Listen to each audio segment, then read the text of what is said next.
Welcome to TSP Weekly. This is your tech startup podcast for Monday, April 13th, 2015. Today we are recording at bitHound headquarters. bitHound, spoiler for everyone, we have a guest today from bitHound, two guests joining us.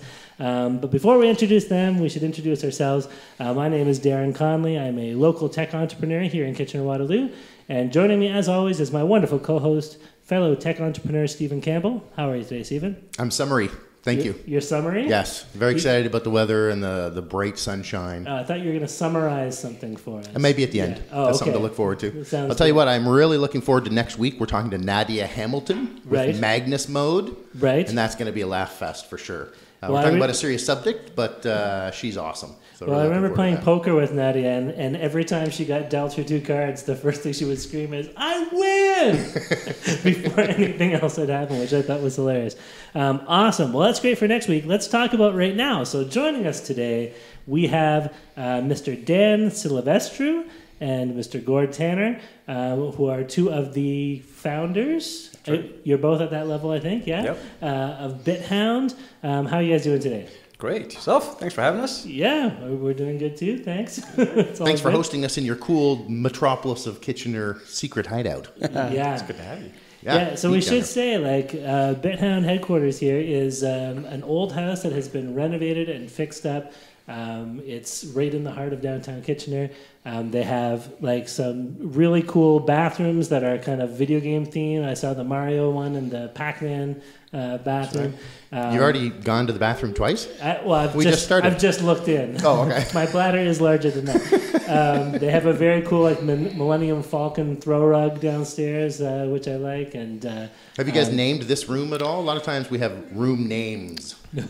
No. We don't have a lot of rooms, so it's usually pretty obvious when you tell someone where you're going to be. Which one the meeting room? The meeting room is usually sufficient, yes. Excellent. So you got an old school blackboard in here, which is really cool, and a nice royal blue on the wall. Yeah, the blackboards was something I really fought for, and I had everyone was kind of oh, dust, and remembering back in grade school of having to go outside and beat the chalk brushes. Right. But there's just something kind of neat about them, and they kind of have this really cool vintage look that feels kind of neat when you're using them. It's got that retro kind of feel to it, absolutely. Yeah, it's great. And it's definitely being used with stuff that I do not understand.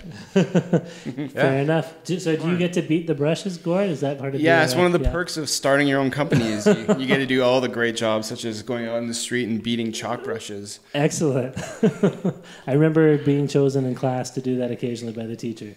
I remember being chosen in class to have a chalk brush beat over my head. I was in private school briefly, and they multitask it. I think clean the brushes and discipline the children at the same time. Sure, that explains a lot of things. It does. I think I still have chalk in my hair. Excellent. Well, listen, let's find out a little bit about bitHound.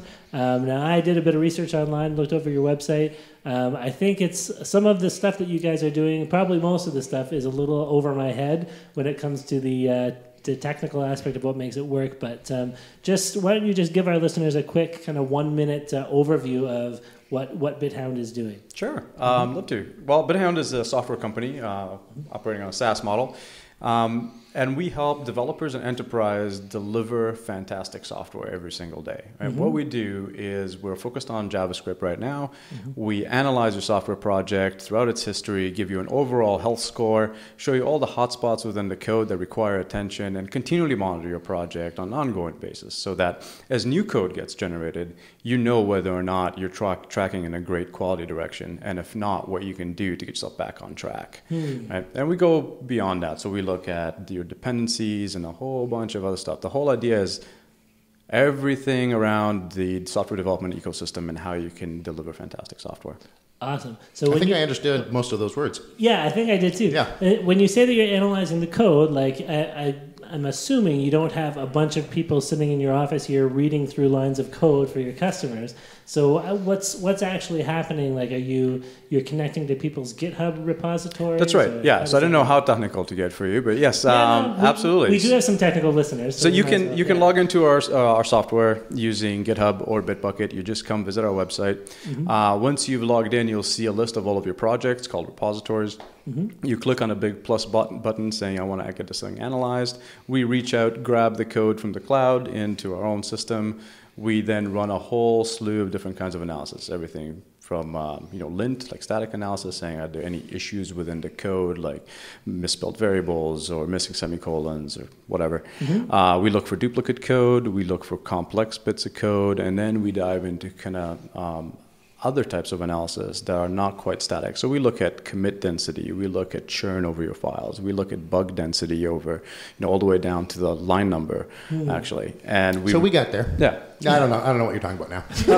Excellent. Good. We've arrived at that part of it. We've hit the bottom for me. So one of the things that I understand is if I use your product and I attach it to my repository in GitHub, that it won't sort of go through and scan all my school projects that I've done, but it will look at things that I ask it to look at. Absolutely. We will not look at any code that you don't want us to look at.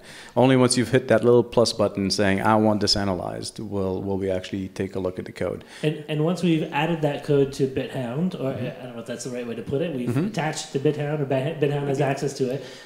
Do I need to hit that plus button every time I do a new commit to keep the analysis up to date? No, we continually monitor your repository and the work that goes in there, and do the analysis on an ongoing basis. And we'll be introducing notifications very shortly where you'll actually be made aware when something worthwhile happened, and you should come back and have a look at what that was. Okay. Yeah. So if I have a team of like 10 developers that are all committing, at different points or different branches, then in theory, if I'm the guy running that team, I could get notifications saying somebody's put in a crappy batch of code or, there's some stuff you might want to take a look at Absolutely. Here or whatever it is. Yes, that's right. Exactly.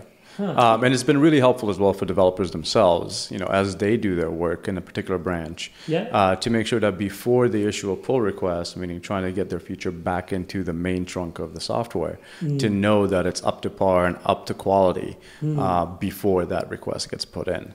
Now, the best way to ask this, it sounds like whatever you are running, the software that you guys developed to do this analysis, has to be fairly sophisticated to be able to analyze it at that level. I mean, what's the best way to say it? I'm trying to ask, how smart is it? Is it for realsies or is it pretend? Right? Because it sounds like the kind of analysis that you'd need kind of a human being to look at and say, this works or this doesn't work. I mean, is your software running the actual code itself? Is it compiling? Everything we're doing right now, we're not actually running the user code right now. We're doing static analysis, so basically looking at stylistic stuff. But a lot of the data that is just inherently generated as you work on a project is something we can tie into, and that's really all we're tying into. We're looking at just like the time you commit things, how often you commit, what you're committing, the diffs, the comments you're putting in. There's just a lot of data, and it's when you start piling it on top of, we'll be able to actually put pretty concrete answers for kind of those subjective feelings you have working on the project. Everyone has those feelings that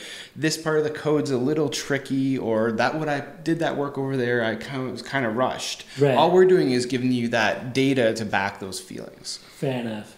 Yeah, I guess it comes. Now, I don't have a huge coder background. I've done a little bit of Ruby on Rails stuff. That's the full range of my experience.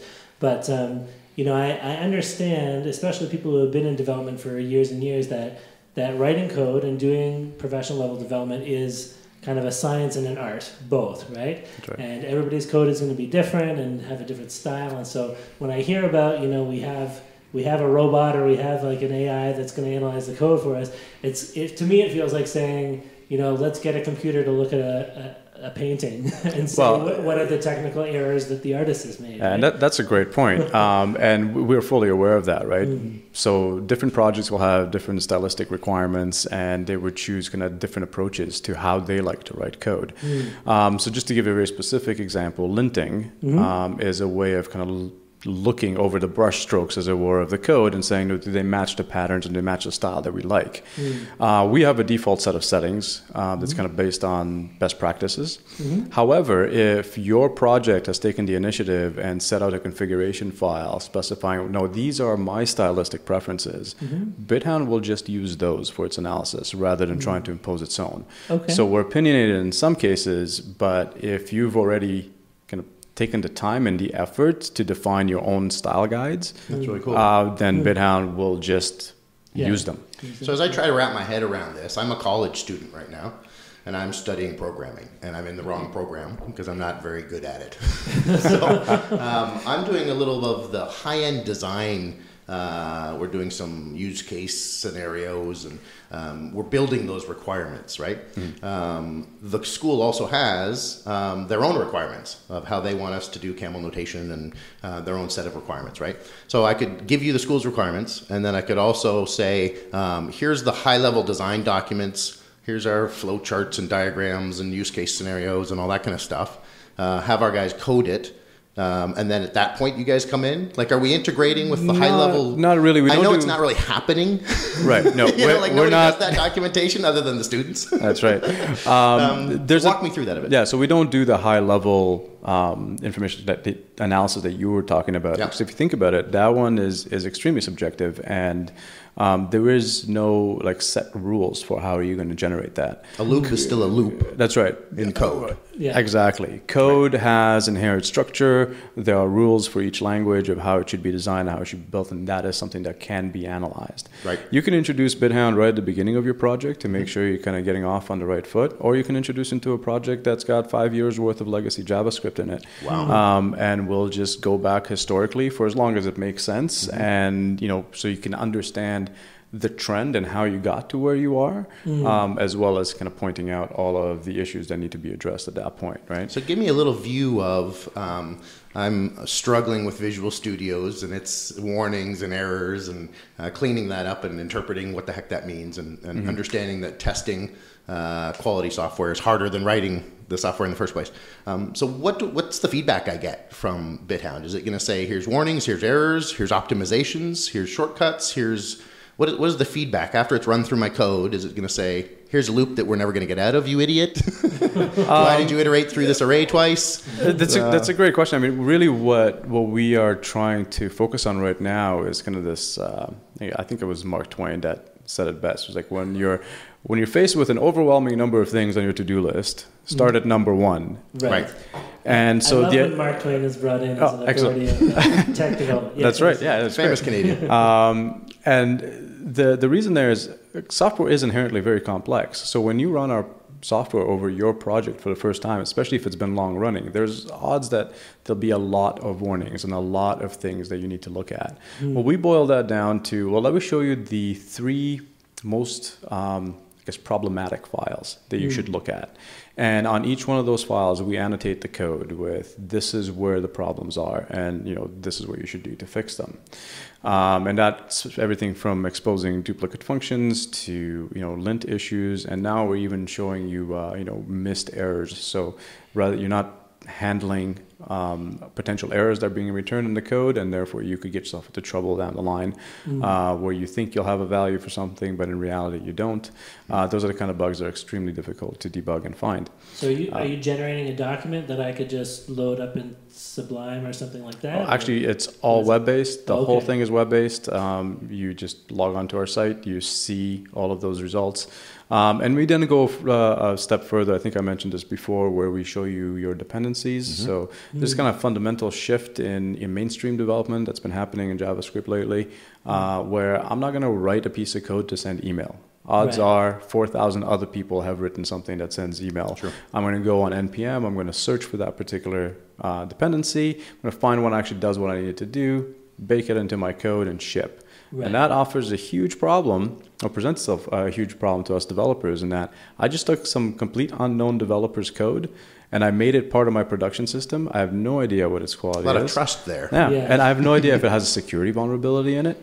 So what bitHound does is it provides you the score for all of your dependencies and surfaces any security vulnerabilities that exist there. So at least you understand the impact of somebody else's code that has now essentially become yours. Right. And that's a huge risk and a big problem across enterprise and other projects, where you don't really know what you've just included as part of your product and shipped to your customers. Yeah, because people are now it's interesting you say baking code in or stitching code together, I think of it as, so you don't have to reinvent the wheel at any time. It was started back even in like the Ruby, like gem was a big thing. Like you didn't write Rails. You didn't write plugins. You just included parts. You gem install what you needed, and your application was built on these building blocks of smaller components. So Node has taken that even further, where now you're like a huge percentage of your code base is open source or written by someone else. Sure.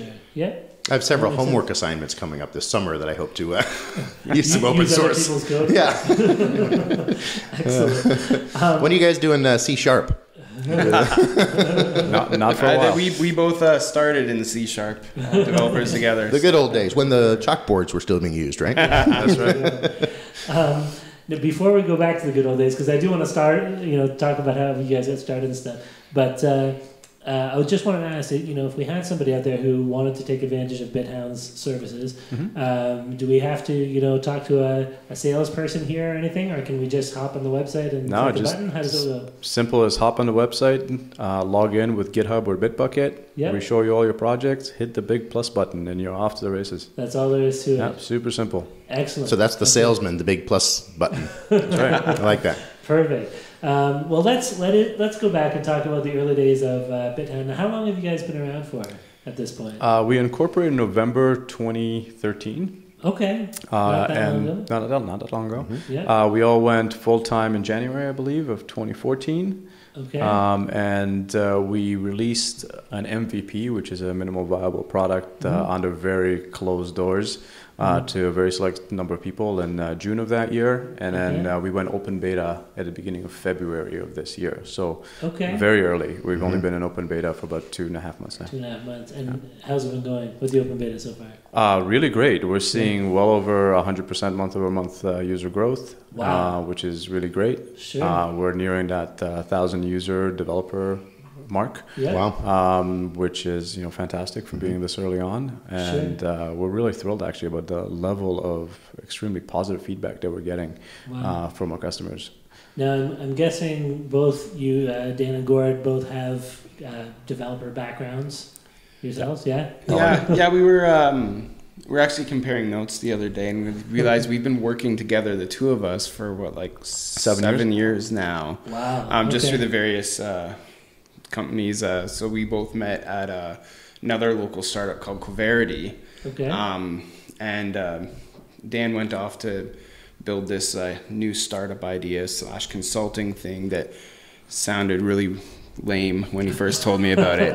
Thanks, Gord. And then he's like brutally honest. I love it. Through a few coffee and lunch meetings, as he was asking my advice, we were doing this kind of dance where we're both talking about the same thing, which was me leaving Coverity to join as well, and and the rest is history. That was I did the best sales pitch. I said, Gordon, if you come over, I can guarantee you salary for 3 months. And he said, I'm sold. Let's do this. Yeah, you can't see the guarantee is in air quotes. Right. And it was just kind of we really enjoyed working together. Hit it off pretty good, and that was the first startup, tinyHippos, that we ended up founding.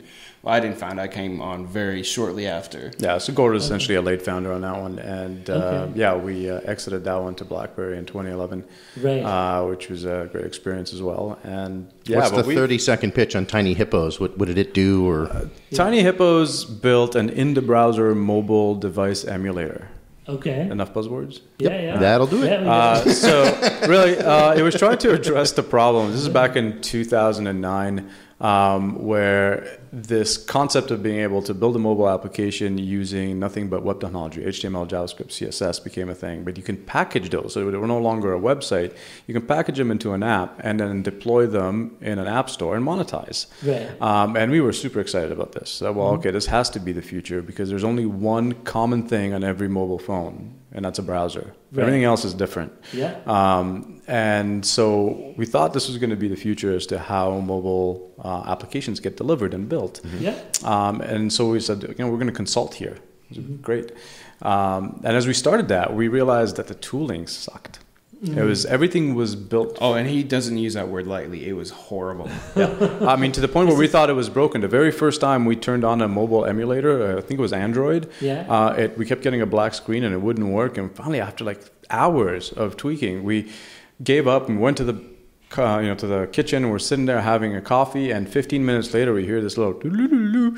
And it turns out that's how long it took the emulator to boot up. It was 15 minutes. And we're like, how are you supposed to? No wonder everyone's consultant billing by the hour. If it takes 15 minutes just to boot up your emulator. Wow. And on top of that, we realized that everything was built for native development. So as soon as something happened that was bad in the web view, you just got a black screen or your thing would freeze. And we were back to like 1980s style debugging with alert, I got this far. Right. And that's when the light bulb went off and said, well, hold on. We have 15 years worth of phenomenal tooling in the web development environment. What if we could just trick one of these applications to think it's running on a mobile device when it's actually in a browser by providing it all of the APIs it's expecting? And that's how Ripple, our product, was born. Okay. And the rest is history. That's right. Everything's history, isn't it? Yeah, so what you just said is now history, bro. I know, exactly. Well, it's kind of funny when we kind of like talk a little bit about our history, and it's like this is like literally the founding team's second company together after an acquisition, and a lot of people are like really surprised that we don't. Oh, you guys still like each other? Because it's a startups are stressful. Like it's a stressful thing. You're spending a lot of time together, a lot of like stressful situations, going through an acquisition, going through working together after acquisition, and then still this is what we want to do together because we still genuinely still like each other surprisingly. So talk about that little acquisition part, because usually like you don't talk or you don't hear, we haven't heard a lot about after acquisition. We think about beaches and little umbrellas in our drinks. Let's take it before and after. So you've built tinyHippos. Maybe we use tinyHippos, right? Is the last acquisition? Yep, that's right. So tinyHippos, you've gotten some success. Somebody comes to you. BlackBerry at some point comes to you and says, "We want to acquire you guys." Right. So how long is from that point you get that phone call or have that meeting, from that point until you fully exited and the acquisition has taken place? How long is that timeline and what's going on during that time? Well, for us, it was 3 months, which is not uncommon. Yep. It's about on par. Okay. What goes on? That's a really bizarre time. Yeah. Because I bet. you can't say anything to anyone outside the company. Right. So you still like, hey, how are things going at tinyHippos? Oh, they're going great. And so how is your customer acquisition? Oh, it's fantastic. Meanwhile, you haven't done anything on the customer acquisition thing because all you're working through is the due diligence for acquisition. Yep. And it's kind of it feels like it's an overnight thing when you finally make the announcement. But really, for you, it's like, oh, it's finally done. Okay, let's move. This is great. Okay. So you say you're doing due diligence. What does that involve then? I think it depends on the size of the company and how many, how complex the acquisition itself is. Yeah. But typically and it also depends on what the goals are of the acquirer, right? Sure. So is it, making sure that your finances are all in order, that, the revenue that you've declared is actually revenue that you've earned, number of employees, all that kind of stuff. I mean, I think they even did background checks on each and every one of us from a financial and, criminal perspective, right? Just to make sure that they're not hiring. But is it then BlackBerry hiring these other parties and the FBI complying with the investigators and providing the? So there was a bunch of that. So obviously there were like just your standard financial reports, the background check, and then we actually had a company called Black Duck that audited our software to make sure that we were in compliance with any open source components that were in there. Yeah. And so there's a whole lot of that going on. Basically, due diligence is just, you told us this. Yeah. Is that real, or did we just were you guys just telling us that to have us fall in love with you? Yeah. So we've gone through that process, and then of course there's other negotiations in terms of employment contracts and all that. In our case, it was a straight up acquisition where they bought the entire corporation and we transitioned over as employees. Right. In other cases, it's just purely a skills acquisition where the company or the entity remains owned by the founders, but all of the team moves over. Right. So it's a case-by-case basis, really. Gotcha. Yeah, essentially an acquisition, like the first date is when they decide, this sounds like we'll acquire you. And then you have subsequent dates where they figure out all those stories you told, whether they're true or not. Sure. Now, is part of that like negotiating what your salary is going to be post-acquisition, working for that company? Yeah, there was some of that as well, yeah. Vesting of, shares or anything? Well, we did a cash-only deal. Okay. Did you guys? Would you recommend cash only to? I think it depends. I think it depends. Unfortunately, based on where BlackBerry was at the time, with a quickly declining stock, right? Cash made a lot more sense. Sure. But I mean, if you're being acquired by a company that's about to go IPO, and then you want some equity. Then hopefully, yeah. So I think it really depends. It's a case by case basis. It also depends on what it is that they're offering versus what it is you're willing to take. Yeah. Sure. Now, when you were going through that negotiation process, were you thinking to yourself, I can see myself working at BlackBerry for the next 2 or 3 years or whatever, however long? I'm not sure what the terms were that you agreed to with that, or were you thinking, I just want to do my minimum amount of time and get to the next startup? I think, and I'm going to borrow from the podcast that you guys had with Mark Moran, and I think that from Alvik. That's right.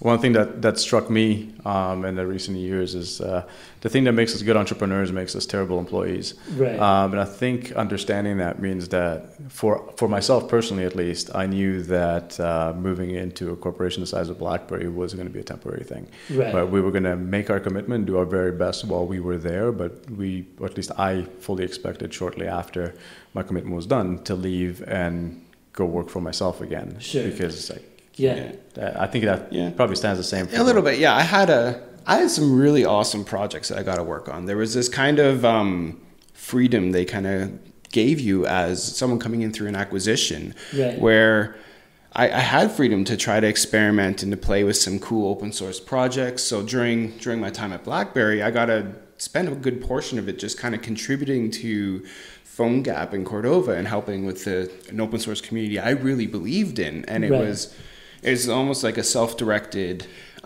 project at first, but really it was neat to have that freedom, which is something you don't really get a lot of time when you kind of join these larger companies, and they kind of give you a little bit more respect and just autonomy, which was a really neat experience while I was there. It's almost like being Charlie in the Chocolate Factory, and you don't have to just work on the granola bar section every day. You can walk around the factory and make any candy you want, right?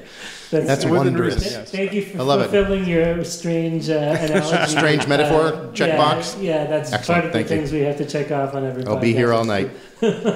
Not literally, guys. You don't have to worry about me. Well, I was just saying, so for a while there, it was actually a really nice job, like just working on open source project that I really believed in, speaking at conferences. Sure. But like Dan said, there's always that streak, that little voice in the back of your head that you're remembering back to being your own boss, like master of your own destiny. As much as like a large corporation like BlackBerry was catering really strongly to our like individual kind of entrepreneurial spirit, there's something about founding your own company that you just that rush, the highs and lows is just addictive. Sure, for sure.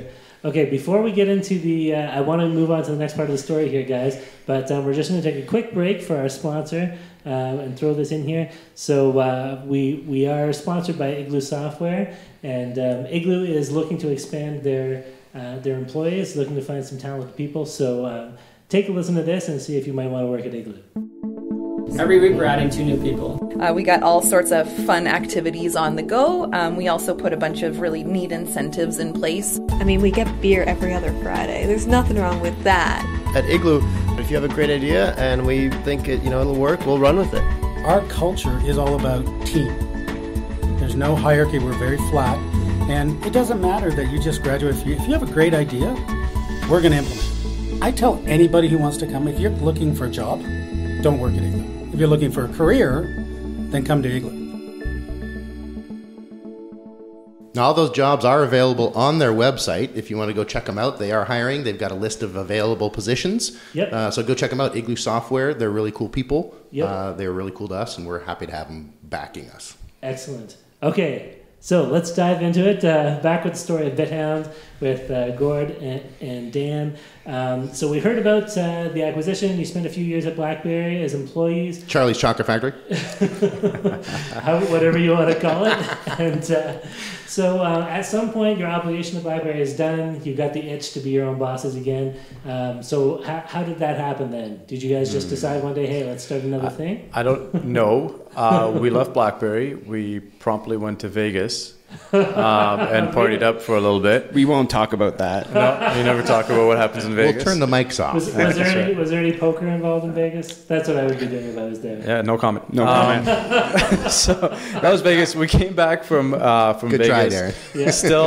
Still not knowing what we were gonna do next. We figured it was probably a startup in our future, but I think you do need to have that break. So but before we get too far from the Vegas comment, I know you can't talk in too much detail about money kind of things, but I know a lot of like young entrepreneurs have this image of, when my company gets acquired, then I'm going to kick back on a beach and I won't even have to work again for the rest of my life. And I guess not everybody is going to be WhatsApp in the acquisition process, but was there was there a period of enjoying the fruits of the acquisition of kind of that high of definitely. Yeah. And I think some of it came right after the acquisition, where we got it was a big load off of our shoulders as well. Sure. I've seen people exit for hundreds of millions and still get back into it. I think it's the passion for building something, for creating something from scratch, from putting together a great team. That whole journey to acquisition is almost sometimes a lot more fun than just the acquisition itself. That's one point in time. But I think those that love building companies will do it whether they exit and never have to work again, or whether they still do.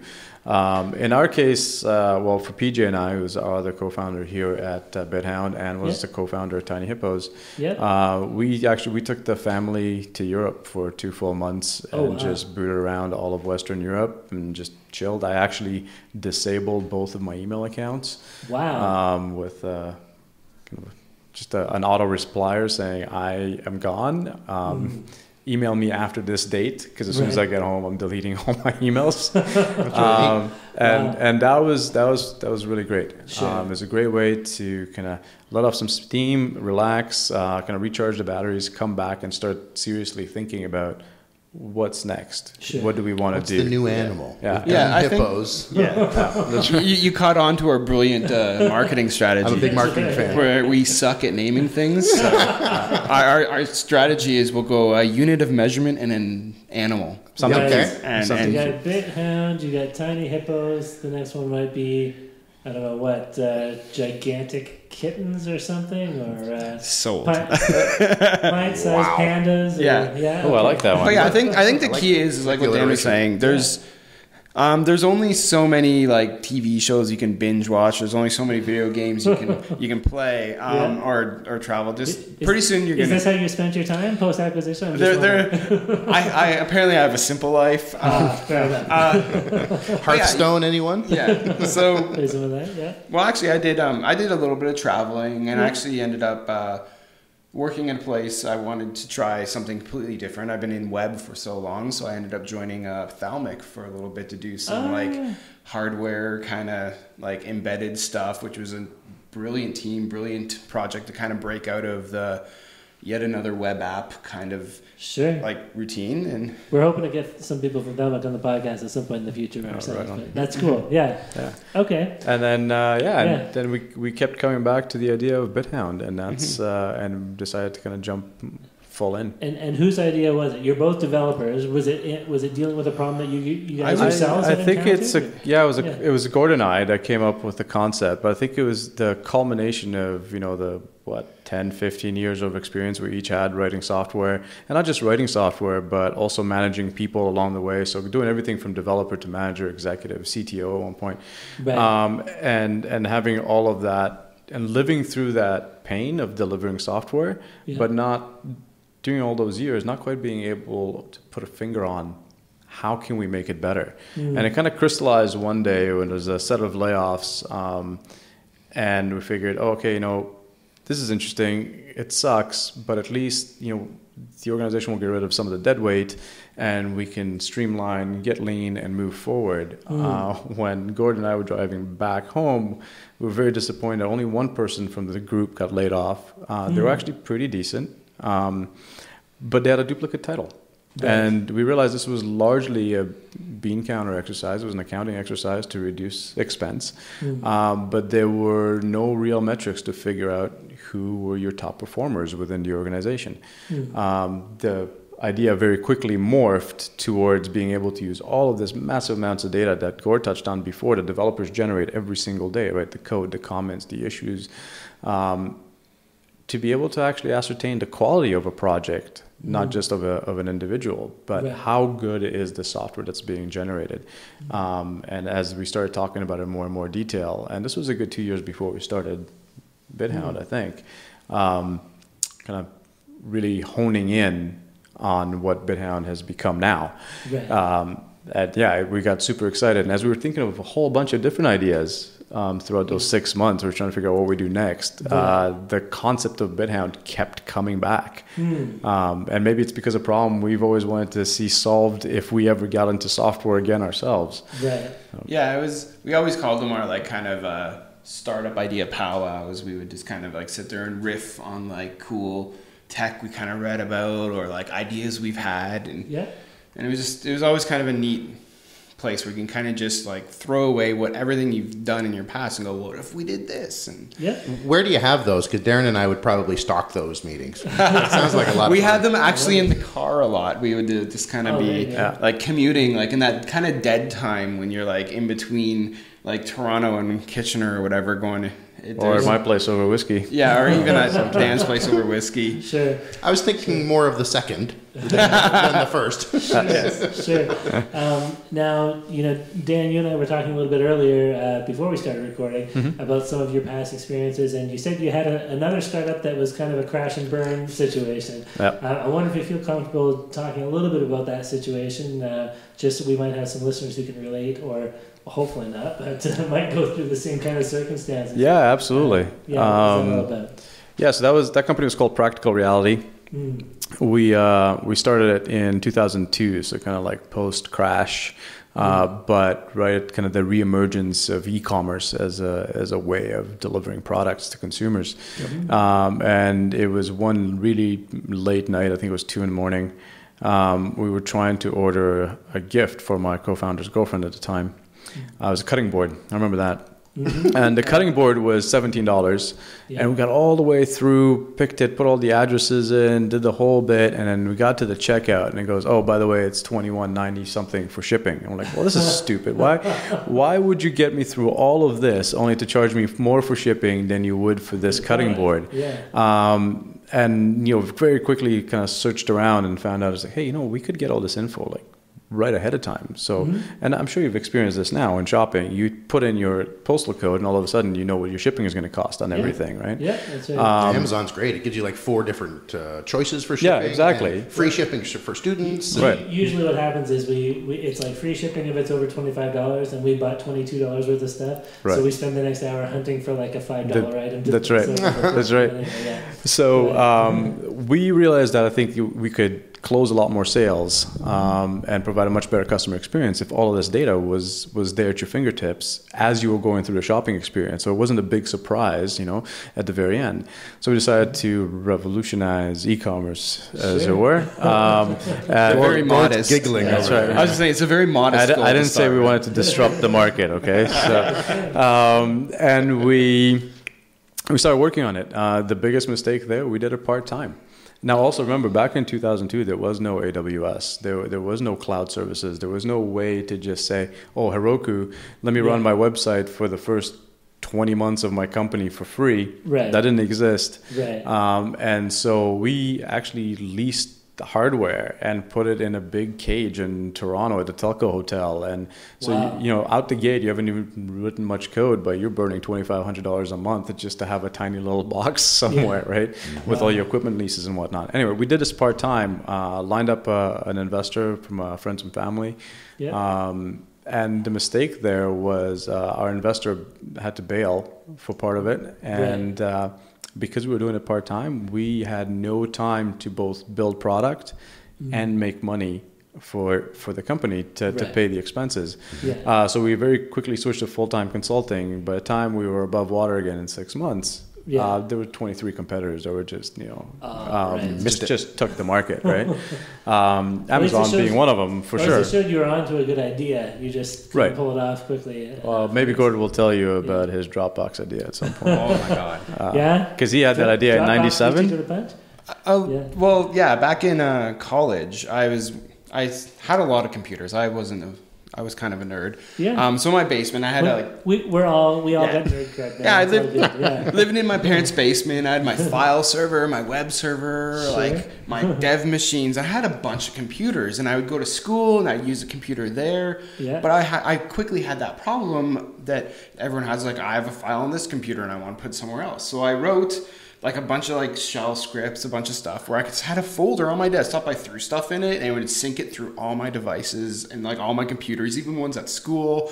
I had a little web interface for it. And I started asking around people. I'm like, hey guys, I kind of did this. This is kind of neat. It's just this folder you can throw stuff in. It goes to all your computers. And everyone I told was like, why would you have more than one computer? That's stupid. And they're like, why wouldn't I just throw it on like a floppy drive or a zip drive? And I'm like, well, and at that point I was like, well, yeah, I guess so. I mean, this must be just me. So somewhere on one of my old computers, I probably have a collection of like shell scripts and stuff that makes like Dropbox.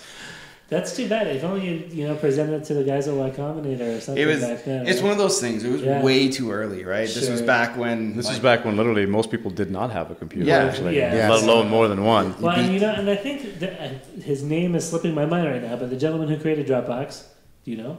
I know. I can't say I know. Alfred Dropboximus. We're such bad researchers here. The gentleman, I did read a story about when he was presenting his idea to investors, and they said, the investor said to him, like, isn't there like 10 other ways that you can already do this? And he was like, yeah, there are a lot of other ways to do this. Do you guys use any of them? They were like, no. He's like, exactly. Next question. Yeah. So this is one that you'll actually use. Interesting. That's cool. Okay, so you missed your billions with the Dropbox thing. That's fine. You got a great thing with bitHound, so that's awesome.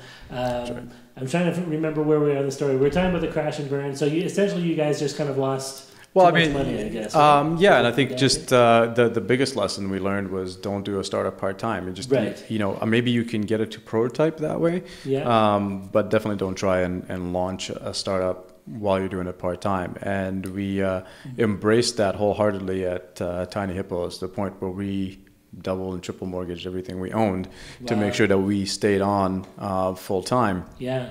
And, it succeeded through a lot of work, but that was kind of like the biggest lessons we learned. Now, what about this go at things with bitHound? Are you guys? Is it all self-funded? Do you have outside investors? No. We've raised, and we're actually raising around right now. Okay.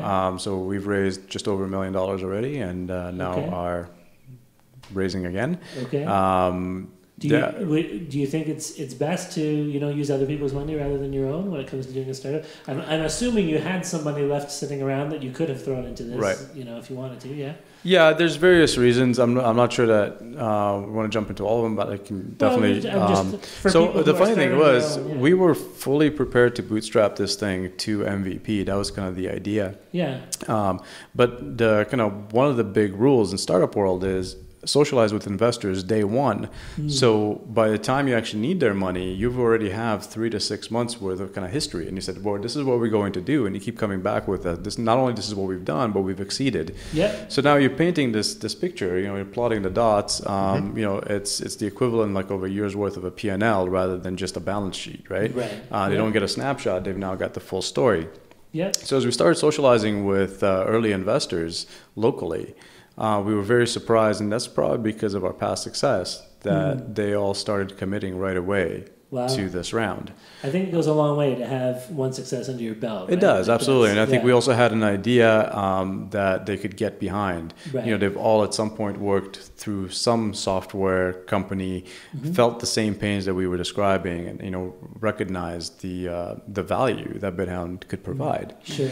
And so they started like committing, and we decided once we had about 150,000 committed, we decided to just formalize it, set the bar at 500, and close that round. Well, and there was like starting it up, like it was originally, if we were bootstrapping, it was probably just going to be like Dan, PJ, and I kind of building this prototype, maybe bringing in like one other person, but being able to like kind of really hit the ground running with outside investment is a huge like bonus for a startup, because like those first like 6 months to a year are incredibly important to kind of set the tone and the pace for the future of your company. And the value that those investors bring as well. Being able to rely on them as advisors and as connectors into a much broader network, because by the time you get to around like what we're raising now, which is a Series A, this is getting closer to kind of institutional type money, and getting introductions from people that are already invested in you, really happy with how the company is progressing, gets you much further. So a lot of times early startups talk about, we ask the question, what's your ideal investor? A lot of early startups talk about somebody that'll roll up their sleeves and dig in.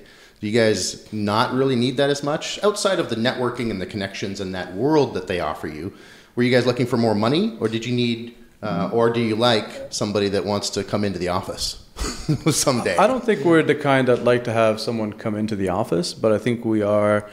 We recognize where there are gaps within our skill set, and we want to make sure that we get investors that help fill that gap. And so I think that's what we'd be looking for, rather than having someone that takes residence in your office.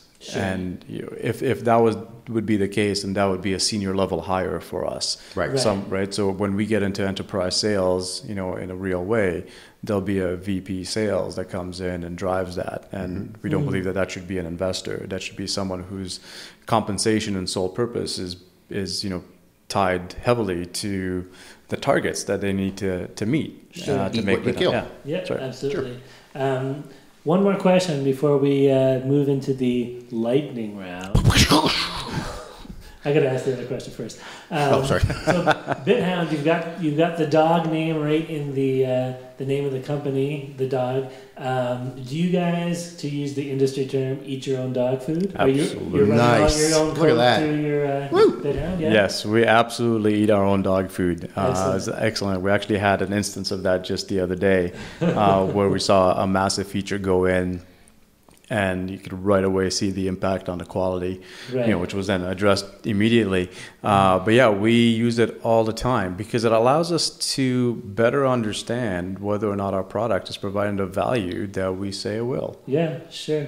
And Gord, you look like you had a little extra to say there. Well, I remember it was the feature going in was our multiple branch analysis. So up until like pretty recently, you could only really analyze like your main development branch, and so we were working on another branch for analyzing other branches, and then when it got merged in, the score dropped, and we were kind of like joking that if only we had the ability to analyze multiple branches before this feature.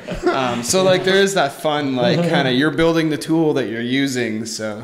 Yeah, that is true, right? It's a bit of a fairly meta. I don't know what you call it, like a self-referential paradox or something. That's right. Yeah, interesting. Cool. Well, it's good to know that it works. Yes. Right? When you run it on itself. Awesome. Well, let's jump into some lightning round questions. This is just a list of kind of quick questions we throw at our guests before we finish off. Maybe do you want to alternate back and forth? Sure, I got a couple I can throw up. Mixed up a few. So we try to aim for about 10 questions, and we might have a bonus one at the end that we'll throw at you too. But anyway, first one I'll just throw out there. Give one piece of advice for new startups in 5 words or less. Make it succinct. What do you think? First thing that came to mind was don't do it alone. Okay, perfect. Sounds good. Yeah. That's 4 words. We're all counting 5 words. 5 words or less. Don't do it. So can Dan use 6? Can you use the extra word He now? used a contraction. It could be do not do it alone. If you want to make it 5 exactly. Yes. Don't be afraid to pivot. Don't be afraid to pivot. All right, that works. Nice. Okay, perfect. You guys don't want to know what would have happened if you didn't get it in under 5 words. It's really, it's not great. I'm kind of worried. Yeah. Something with the chalkboard thing, right? That's right. Steven, what do you guys? What's the weirdest thing that you've eaten? Baby eels. Much softer than the adults. They're the veal of the underwater cuisine. Yeah. I would have to say chicken feet. Chicken feet? Chicken feet. Yes. The actual feet. Oh yeah, they're great actually. Really? Crunchy? No, you just spit the bones out. Oh, okay. Like suck off the meat and spit the bones I've out. eaten the face off a cow once. I don't know if that counts. It's not really a competition. It wasn't live. I actually have never mentioned this, but I've actually eaten duck tongue when I was in Hong Kong. I don't know if you guys have ever had duck tongue before. No, I've had cod tongue though, deep fried. Okay, awesome. Yeah, I like the duck tongue. It was way too expensive. I'm glad somebody else paid for it. But anyway, let me throw one out at you guys here too. This is easy. Mac, PC, or Linux? Mac, just because it runs Unix. Okay. Little hesitation there from both of them, eh? Well, you can tell. They have we use Mac and Linux here, right? Okay. So my workstation is Linux. My portable is Mac. Yeah. Okay. I would say I'm a Linux person, Yeah. but running Linux on a laptop is an exercise in frustration. Right. So Mac. Okay. Understand. Gotcha. Steven? Dan and Gord, what's one thing that would surprise us about you? Like, for example, when we were at Igloo doing our visit, one of their guys is a blacksmith, and he made armor for their dummy, which we thought was cool. Well, let's say for their mannequin. Yes, he wasn't dummy. Too ambiguous a term. Yes, but anyway, their mannequin. Yeah. Any hidden skills or something? I would say I actually love karaoke, and I spend a lot of time at karaoke bars. Really? What's your go-to song when you go to karaoke? Quiet Riot, Come On, Feel the Noise. Wow. I'm old enough to remember when that song was actually out. That's crazy. Okay. Your rendition probably of my Three top. Little Pigs, though, I think takes the cake. Sometime we're going to have TSP karaoke. Just bring some past guests on board, and we'll get Gord to match his skills up to them. Okay, Dan? What do you think? Nothing is exciting. I make my own mead. You make your own Mead. mead. Yeah. I thought you said Okay. meat. So did I, which was confusing to me. Yeah, especially with And also creepy. Eating the face off the cow comment, and then you make your own meat. Technically, I guess we all make our own meat. You know, our bodies are growing anyway. But you make your own mead. Interesting. Yeah, honey wine. It's actually quite a production, and it's not that difficult. It's a very old drink, right? It is. It's like medieval. Yeah, it is absolutely Medieval. I meant no. Wow. Yes, That's was a two wows. Steve-worthy. Well, we even have the domain. We haven't done anything with it yet, but it's Mead in Canada. Oh, cool. Nice. So corny. But Yeah. Is it like a fortified wine? It is. An alcohol? Well, so kind we of thing, didn't or is know. it like a wine, like a 5% or 10% alcohol. Well, we didn't know what to expect, so we dumped a heck of a lot of honey in because we figured, hey, more sugar, more alcohol, right? Yep. Sure. We got up to about 17%. Oh wow. Okay. Crazy. Yeah. So your next startup is already lined up. It's that or distilling spirits. I mean, Fair enough. Fair enough. Okay, let me throw in a question here. Fill in the blank. I'm secretly terrified of what? Spiders. Spiders. You're scared of spiders? All right. Not so secret. Yes, that's all right. buses. Buses? Yeah, I got run over the road, off the road once while biking in the country. Wow. It comes out of nowhere, especially when they come in from behind you. Yeah, I guess so. Crazy. Nobody's ever said buses. Yeah. Steven? What is the biggest obstacle to success for you guys moving forward? Wow. How many words do I get? As many as you'd like. 3. You only get 3 minutes though. Yeah. I think it's the same as it is for most businesses. It's adoption and growth, right? Yeah. And be able to convert customers into paying customers. Mm-hmm. Are you building something that's worthwhile enough for someone to whip up a credit card and say, take my money? Right. Mm-hmm. That's the big, the traction we've seen so far, all indicators point to yes. Mm-hmm. We're seeing tremendous growth. We're getting great feedback.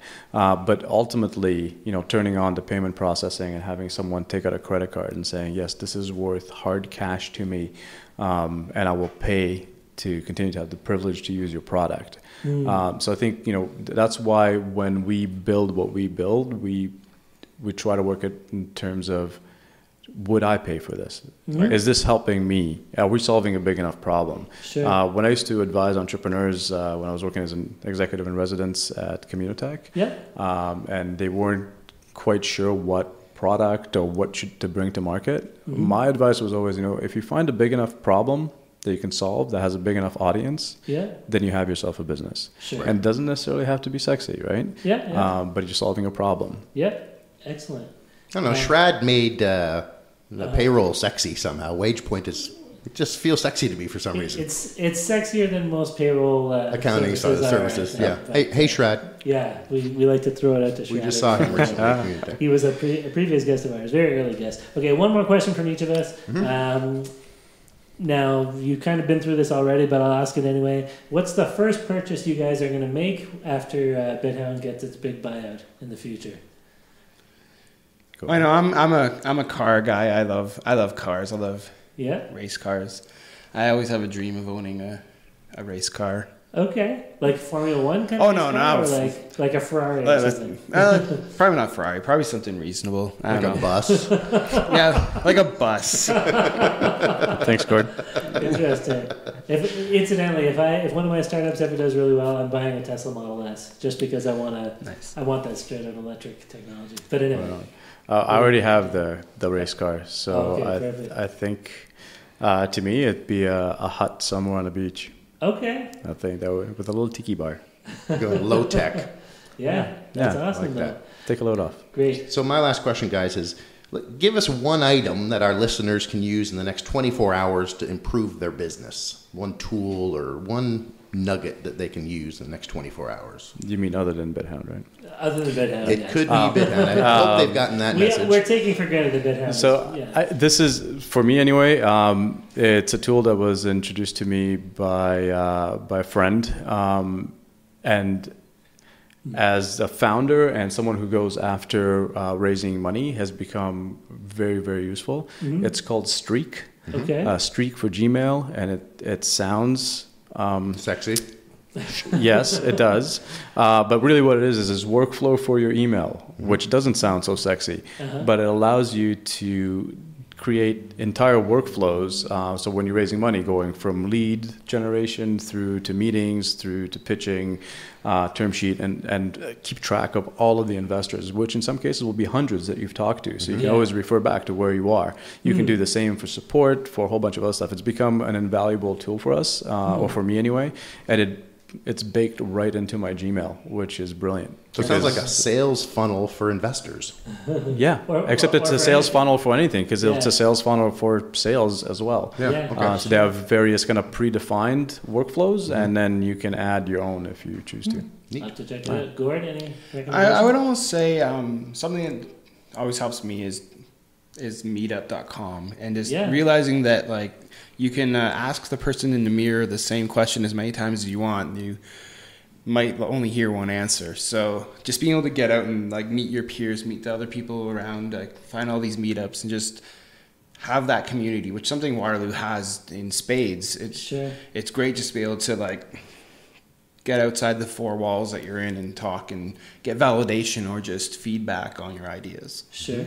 We should say that most of the guests that we've had on the podcast we've met through going to events like Hacker Nest events or things like Communitech and stuff. I think the whole reason we're here today is because Samantha, you're marketing. What's your official title, Samantha? Samantha doesn't have a mic, but she's sitting in the room with us. What's your actual title? Communications and Growth Engineer. It's Communications and Growth Engineer for bitHound. I found myself at a networking event sitting across the table from her, and next thing you know, she dropped us an email and said, "Come and interview our people," and we were happy to do so. So I can totally appreciate the value of getting out from your four walls and doing that. That's awesome. And we're actually having Hacker Nest on the podcast. Amaris is going to be coming and joining us June 1st. So we're going to be talking about Hacker Nest, which is a meetup.com user for sure. Yep, absolutely.